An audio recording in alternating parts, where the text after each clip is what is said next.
Assalamualaikum warahmatullahi wabarakatuh. Halo semuanya, perkenalkan nama saya Hanifah dengan NIM 200211072 dari kelas A2 Ilmu Komunikasi Peminatan Public Relations semester 5. Di sini saya akan menjelaskan mengenai tugas mata kuliah budaya perusahaan, yaitu materi perubahan organisasi.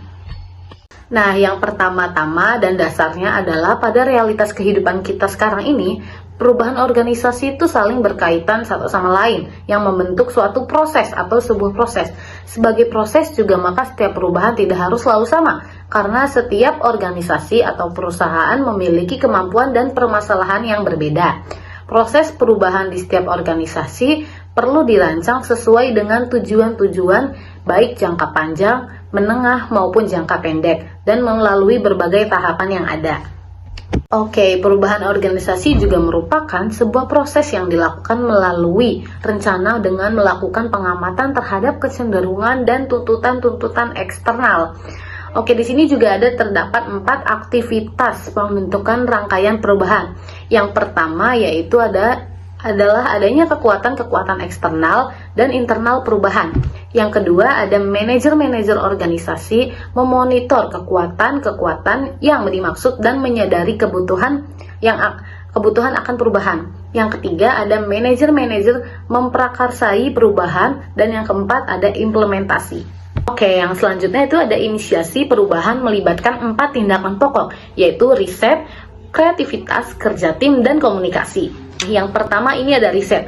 Riset yaitu merupakan proses belajar tentang perkembangan atau suatu keadaan terkini di dalam maupun di luar perusahaan yang dapat digunakan untuk mendukung kebijakan perubahan. Riset dalam perusahaan juga dapat dilakukan dengan 2 cara. Yang pertama, dilakukan di dalam perusahaan itu sendiri dengan membentuk departemen riset dan pengembangan.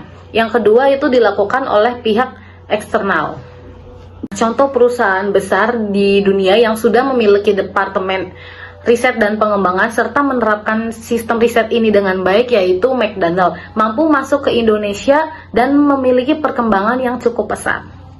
Nah, yang kedua ada kreativitas. Kreativitas adalah penciptaan ide-ide baru untuk mengakomodasi kebutuhan-kebutuhan yang diperlukan dalam perubahan. Setiap orang memiliki daya kreativitasnya sendiri. Edwin Land, pencipta kamera Polaroid, atau Akio Morita dari Sony yang merupakan pencipta Walkman, merupakan contoh-contoh dari orang yang memiliki kreativitas yang tinggi. Nah, yang ketiga nih teman-teman, yaitu ada kerja tim. Setiap organisasi dapat membangun tipe kerja tim sesuai dengan karakteristik, kebutuhan, dan tujuan-tujuan organisasi. Karakteristik atau tugas dan permasalahan akan membentuk karakteristik tim, dan karakteristik tim juga akan memengaruhi proses internal tim yang akan berdampak pada pencapaian dan tujuan serta kepuasan. Pada era 1980-an, perusahaan-perusahaan terkemuka di dunia seperti General Foods, Toyota, McDonald, dan Citibank membangun tim untuk meningkatkan kinerja mereka. Tim bagi perusahaan juga merupakan alat manajemen untuk memberdayakan karyawan dalam upaya membangun kebersamaan, efektivitas, dan efisiensi.